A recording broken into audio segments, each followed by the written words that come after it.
नमस्कार छात्रों,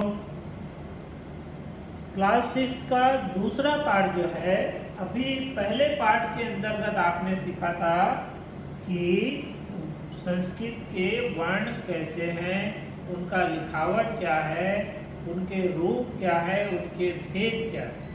अब जब वर्ण है तो वर्ण विच्छेद आपने किया था, तो वर्णों को मिलाकर के एक रूप बनाया जिसको संयोजन आपने कहा था, तो वह हो जाएगा शब्द। अब जो शब्द होते हैं वो नाम होते हैं, जैसे राम, श्याम, तोता, कंप्यूटर, ये सभी शब्द हैं। जो शब्द हैं किसी व्यक्ति, वस्तु, स्थान के भाव के नाम को ही संज्ञा कहते हैं। तो इस पार्ट 2 के अंतर्गत हम जो है शब्द विचारः अर्थात संस्कृत के शब्दों पर विचार करेंगे कि संस्कृत में शब्द कैसे प्रयोग किए जाते हैं, कैसी भिन्नता होती है, इस पर हम ध्यान देंगे विद्यार्थी। यहाँ थोड़ा सा ध्यान दें क्योंकि प्रथम बार, तो जैसे यहाँ पे मैंने शब्द लिखा है शब्द विचारः, यहाँ पर ये जो विसर्ग लगा हुआ है इसको ह उच्चारण करते हैं। विचारः रामः श्यामः विद्यालयः, इस प्रकार का ह उच्चारण के साथ इसको बोला जाता है। तो इसका महत्व संस्कृत भाषा में बहुत है। जितने भी पुल्लिंग शब्द होते हैं उनको अ लगाकर बोला जाता है या बहुवचन में। आगे हम इसको नियमों को हम पढ़ेंगे और ध्यान देंगे। तो विद्यार्थी आपने जान गए कि आप इस पाठ में हम क्या पढ़ेंगे, शब्द विचारः। ये विसर्ग जो है वर्ण के अंत में लगते हैं। जैसे मेरा नाम शब्द है मैं विजय, तो संस्कृत में कहेंगे विजयः। तो आप अपने नाम पुल्लिंग जो शब्द हैं, जो पुल्लिंग हैं, जिनका पुल्लिंग शब्द जो भी हैं उसके साथ विसर्ग लगेगा या बहुवचन के साथ लगेगा, तो वो हम आगे बढ़ेंगे। अब यहाँ ध्यान देंगे कि वो सभी जो नाम वाले शब्द हैं उसको हम संज्ञा कहते हैं। तो संज्ञा शब्द का परिचय इस पाठ के अंतर्गत पढ़ेंगे कि संस्कृत भाषा में कैसे कैसे शब्दों का प्रयोग होता है, कैसे समझेंगे। कि अब समझने से पहले विद्यार्थी इस बात पर ध्यान दें कि संस्कृत भाषा में 3 लिंग होते हैं। आमतौर से आप लोग जो है हिंदी या अंग्रेजी में 2 ही लिंग पाए जाते हैं या पढ़े हैं। तो विद्यार्थी यहाँ संस्कृत वाले विद्यार्थियों को ध्यान रखना है कि संस्कृत में 3 लिंग होते हैं। अब वो 3 लिंग जो है हिंदी में आप पढ़ते थे पुल्लिंग और स्त्रीलिंग। बालक है तो बालिका, ठीक है, पुस्तक है पुस्तिका, चूहा है चूहिया, ठीक है, कवि है तो कवित्री। इस प्रकार के 2 ही लिंग पढ़ते थे, स्त्रीलिंग और पुल्लिंग। परंतु संस्कृत भाषा में 3 लिंग पाए जाएंगे। 3 लिंगों के था जेंडर जो है वो 3 है।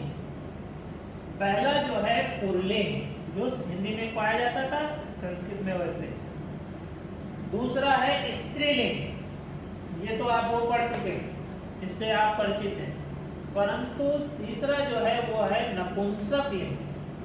तो नपुंसक लिंग वैसे शब्द जो है सजीव न होकर के उन्हें जो है निर्जीव अवस्था में पाए जाते हैं, ऐसे शब्दों को यहाँ नपुंसक लिंग। जैसे बालक पुल्लिंग है तो बालक का स्त्रीलिंग क्या होगा, बालिका। परंतु टेबल, कुर्सी, फल, ठीक है, ऐसे शब्द जो हैं वो नपुंसक लिंग में पाए जाते हैं। अब यहाँ हम उसको पहचानेंगे कि सर यहाँ हम पुल्लिंग और स्त्रीलिंग संस्कृत में कैसे पहचानें, तो उसकी पहचान इस पाठ में बताई गई। दूसरी बात यहाँ ध्यान रखें कि संस्कृत भाषा में 3 वचन होते हैं। आमतौर पर सिंगुलर और प्लूरल 2 ही होते हैं, एक वचन और बहुवचन। हमने हिंदी में 5th तक आपको पढ़कर आए हैं, समझ के अपन। संस्कृत में 3, तो संस्कृत भाषा में 3 वचन होते हैं। उसमें होता है एक वचन। एक वचन का मतलब होता है जिसमें किसी एक व्यक्ति या एक वस्तु का बोध, जिसमें एक ही हो। दूसरा जो है द्विवचन, द्वि का नाम ही ये सिर्फ संस्कृत भाषा में ही प्रयोग होता है। हिंदी और अंग्रेजी या अन्य भाषाओं में इसका प्रयोग नहीं होता है, परंतु संस्कृत भाषा में एक वचन और फिर दूसरा है द्विवचन। तो यहाँ एक वचन में एक का बोध होगा और द्विवचन में दो का बोध होगा, अर्थात द्वि नाम से ये दो लोग। और तीसरा तो जो आप जानते हैं बहुवचन, जिसमें एक से अधिक वस्तु व्यक्तियों का बोध हो। अब संस्कृत में इसको पहचानने के लिए हम क्रमशः पुल्लिंग, स्त्रीलिंग और नपुंसक इन शब्दों में उसकी पहचान को जानेंगे। अभी हम प्राथमिक रूप से संस्कृत पढ़ रहे हैं, सीख रहे हैं, इसलिए हम प्राइमरी प्रवेश के रूप में हम संस्कृत के उन शब्दों को जानेंगे। धीरे धीरे जब जैसे बढ़ते जाएंगे बाकी शब्दों को हम सीखते जाएंगे। यहाँ पर हम प्रथम स्तर के शब्दों को, तो अगर हमने यहाँ पहला शब्द जो है पुल्लिंग, तो आप पुल्लिंग शब्द को कैसे पहचानेंगे? तो यहाँ हम अकारांत शब्द जो होते हैं, अभी जैसे वर्ण विच्छेद मैंने आपको कहा, जैसे आप राम शब्द है, राम शब्द में अगर वर्ण विच्छेद करें तो र जमा आ जमा म और इसके पीछे क्या आया? अ आया। क्या आया? अ वाले जितने भी वर्ण होंगे वो सभी पुल्लिंग शब्द होंगे। वो सभी क्या होंगे? पुल्लिंग शब्द होंगे। जैसे बालक, बालक को वर्ग करेंगे तो पीछे क्या आएगा? अ। तो बालक, हंस, काक, बक, इसमें मात्रा नहीं लगी। तो ये शब्द जो हैं आपको कौन से शब्द होंगे? पुल्लिंग शब्द होंगे। घट, दीप, कुकुरह, ऐसे शब्द जो हैं वो आपके क्या होंगे?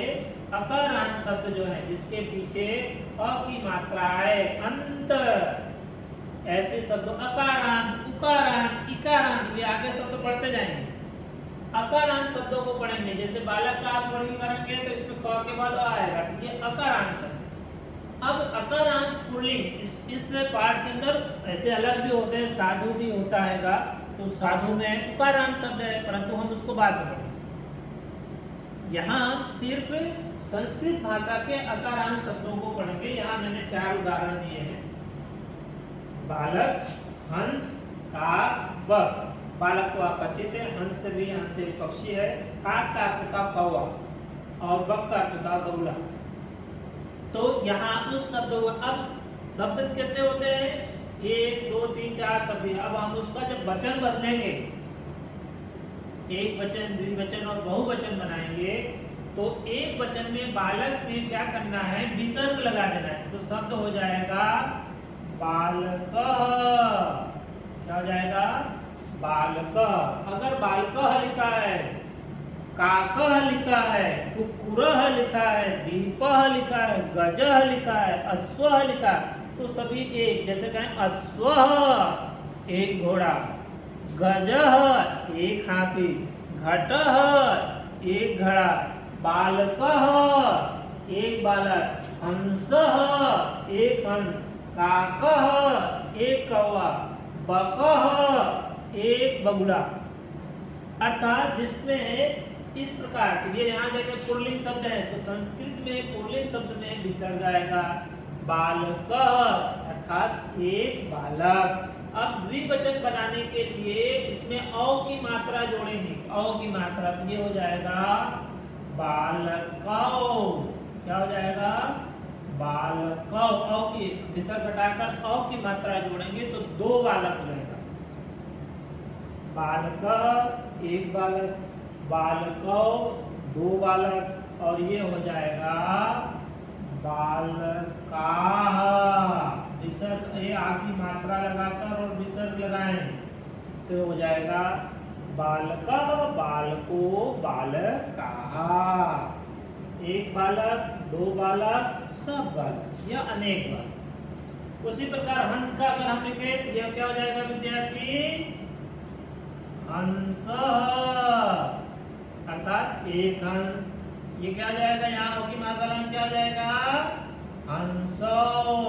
क्या हो जाएगा? हंसो। तो दो हंस। यहाँ अकारांत करना ये हो जाएगा क्या? हंसा। ये विसर्ग को हम क्या पढ़ते हैं? ह। आ की मात्रा हंसा। का मैंने कौवा। अगर यहाँ हम कहें काक,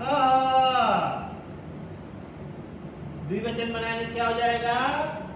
काको। और बहुवचन बनाएंगे तो काका।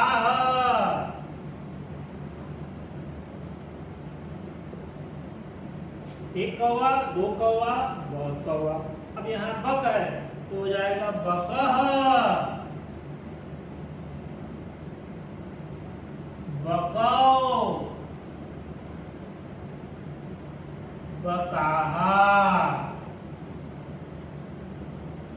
तो आपने पुल्लिंग शब्द को कैसे? इसे विसर्ग वाला हो, ठीक है, एक वचन होगा। औ की मात्रा वाला हो तो द्विवचन का पुल्लिंग होगा। पीछे आ की मात्रा और विसर्ग हो तो बहुवचन का पुल्लिंग होगा। तो पुल्लिंग शब्द को आप पहचान गए होंगे अच्छी तरह से कि विसर्ग लगा हो तो एक वचन, औ की मात्रा लगा हो तो द्विवचन पुल्लिंग, बहुवचन लगा हो, आ की मात्रा और विसर्ग लगा हो तो वह बहुवचन पुल्लिंग शब्द होगा। इसी प्रकार आपके पाठ्य पुस्तक में बहुत सारे चित्रों के साथ दिए गए हैं, उसको आप घर पर अभ्यास करेंगे तो शब्दों को आप पहचानने की दृष्टि से मैंने यहाँ 4 उदाहरण आपको समझा दिए। जैसे अश्व, अश्व ने घोड़ा, अश्व, अश्वो, अश्वाहा। फिर घट है तो घटः, घटौ, घटाहा। तो उसको आप लाइन में इसको याद करेंगे। यहाँ ध्यान रखना है, बकः विसर्ग, बकः, काकः, हंसः, बालकः, इसको एक वचन, बालको, हंसो, काको, बको, ये द्विवचन, बाल, यहाँ बालकाः, हंसाः, काकाः, बका, ये बहुवचन। तो पुल्लिंग शब्द को आपने समझ गए विद्यार्थी। तो बच्चों यहाँ ध्यान रखें। अब हम दूसरा शब्द पढ़ते हैं, ये स्त्रीलिंग शब्द। अब यहाँ सिर्फ हम इस पाठ के लिए, स्त्रीलिंग शब्द और भी हो सकते हैं, परंतु इस पाठ के लिए हमें जाना है कि जिस शब्द के पीछे आ की मात्रा लगी हो, जैसे बालिका, अकारांत, अकारांत का शब्द मैंने बता दिया। जब इसका वर्गीकरण करेंगे तो पीछे आ की मात्रा है, इसको हम कहेंगे अकारांत शब्द। तो जैसे मति, वधु, ये भी स्त्रीलिंग शब्द है, परंतु अभी इसमें इस पाठ में हम अकारांत शब्दों के बारे में ही पढ़ेंगे। तो अकारांत शब्द में जैसे बालिका, तो बालिका अकारांत हो गया, तो ये कौन सा शब्द हो गया? स्त्रीलिंग। स्त्रीलिंग शब्द में बालिका का एक वचन बालिका है, बालिका मतलब एक बालिका। बालिकों को जो द्विवचन बनाना है तो आपकी मात्रा हटाकर एक की मात्रा लगाना, तो बालिका, बालिके, अर्थात इसमें एक की मात्रा जो आपने जोड़ा, ये जो एक की मात्रा है वो आपकी मात्रा हटाकर एक की मात्रा जोड़ा तो वो हो जाएगा बालिके। तो यहाँ उस चीज को ध्यान रखना। दूसरा विसर्ग लगा देंगे तो ये हो जाएगा बालिकाहा, बालिका, बालिके, बालिकाहा। फिर कन्या शब्द है, जिसका कन्या का एक वचन क्या होगा? कन्या। कन्या में एक ए लगा देंगे तो ये हो जाएगा कन्ये। बहुवचन हो जाएगा तो हो जाएगा कन्याहा। फिर अजा, अजा का अर्थ था बकरी, तो बकरी का एक वचन यहाँ लिखेंगे तो अजा, अजे, अजहा। फिर नौका, नौका तो जानते हैं बोट, नाव, तो नौका का उसी तरह बनाएंगे तो नौका, नौके, नौकाहा। नासिका, नासिका का अर्थ था नाक, नोज, तो नासिका,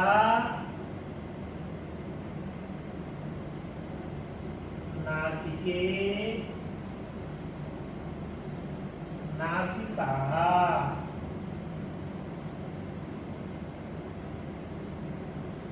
और भी शब्द इस तरह का प्रयोग आप कर सकते हैं हिंदी भाषा में, संस्कृत में, जैसे अध्यापिका। अध्यापिका यहाँ तो क्या होगा? अध्यापिका, अध्यापिके, अध्यापिका। महिला तो क्या हो जाएगा? महिला, महिले, महिला। मच्छिका, मच्छिका का अर्थ होता है मक्खी, मच्छिका, मच्छिके, मच्छिका। फिर अगर सारिका, सारिका का अर्थ होता है चिड़िया, सारिका, सारिके, सारिका। तो यहाँ अंतर को आप समझ गए होंगे कि यहाँ अकारांत हो विसर्ग हो तो वो अगर आखिरी मात्रा हो तो स्त्रीलिंग, या एकारांत हो तो द्विवचन को स्त्रीलिंग, और आखिरी मात्रा हो तो वहाँ विसर्ग लगा हो तो उसको हम कहेंगे स्त्रीलिंग बहुवचन। तीसरा, अब हमने यहाँ पर दो शब्द सीख चुके, अब तीसरा शब्द हम कुछ समझेंगे नपुंसक लिंग। तो नपुंसक लिंग शब्दों को समझने के लिए हम यहाँ, तो विद्यार्थी अब यहाँ ध्यान दें, तीसरा दो लिंग हमने सीख लिए, एक पुल्लिंग और दूसरा स्त्रीलिंग। तीसरा लिंग जो मैंने कहा कि संस्कृत भाषा में 3 लिंग होते हैं, तो नपुंसक लिंग। तो नपुंसक लिंग शब्दों में को पहचानने के लिए यहाँ पीछे म लगेगा, जैसे फल शब्द है तो फलम, आधा म, फलम, और द्विवचन बनेगा तो फले, फलम, फले। जैसे म को हटा के ले लगा देंगे फले, तो अर्थात 2 फल, फलम, फले, फलानी। अर्थात यहाँ पर इसका अर्थ हो जाएगा सब फल, या अनेक फल, या बहुत फल। इसका मतलब होगा 2 फल और इसका मतलब होगा 1 फल। तो नपुंसक लिंग पहचानने के लिए पीछे माँ लगा होगा, एक की मात्रा लगा होगा, आनी या आणी लगा। तो जो र वाले शब्द होते हैं, श्र वाले शब्द, उसमें आणी लगे। से मित्र है, मित्रम, मित्रे, मित्राणी, तो यहाँ नी की जगह आना हो जाएगा और कोई परिवर्तन नहीं होगा। जैसे मुख है, ये तो क्या ले जाएगा? मुखम, मुखे, मुखानी।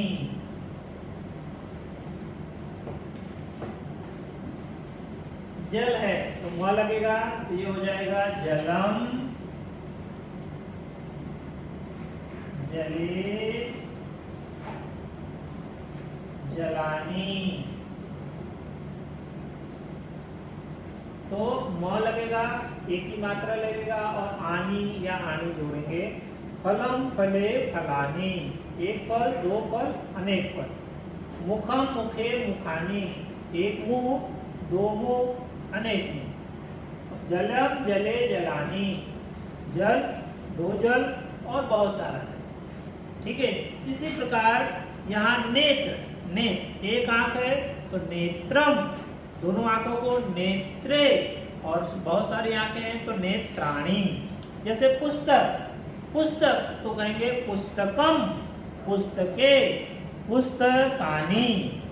जैसे आपका शब्द आ गया दुग्धम, दूध, दूध है दुग्ध, संस्कृत में दूध को संस्कृत शब्द है दुग्ध, तो हो जाएगा दुग्धम, दुग्धे, दुग्धानी। फिर आम, अभी आम का फल चल रहा है, आम को संस्कृत कहते हैं आम्र। क्या शब्द कहते हैं? आम्र, आम्रम, आम्रे, आम्राणी। फिर चक्र, पहिया, तो चक्रम, चक्रे, चक्राणी।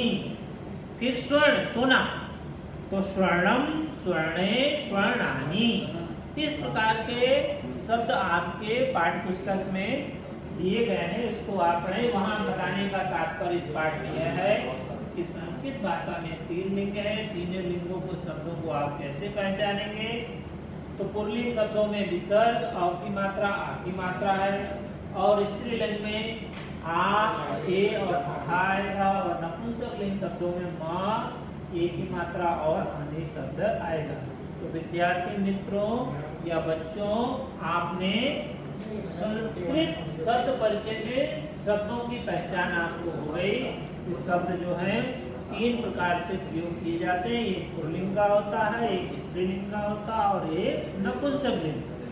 तो पुल्लिंग और नपुंसकलिंग की पहचान आपको बता दिया गया है। फिर संस्कृत भाषा में 3 वचन होते हैं, अर्थात एक ही शब्द को 3 वचनों में परिवर्तन किया जाता है, एक वचन, द्विवचन और बहुवचन। तो संस्कृत भाषा में आम्रम, आम्रे, आम्राणी ऐसे 3 वचनों में परिवर्तित किया जाता है।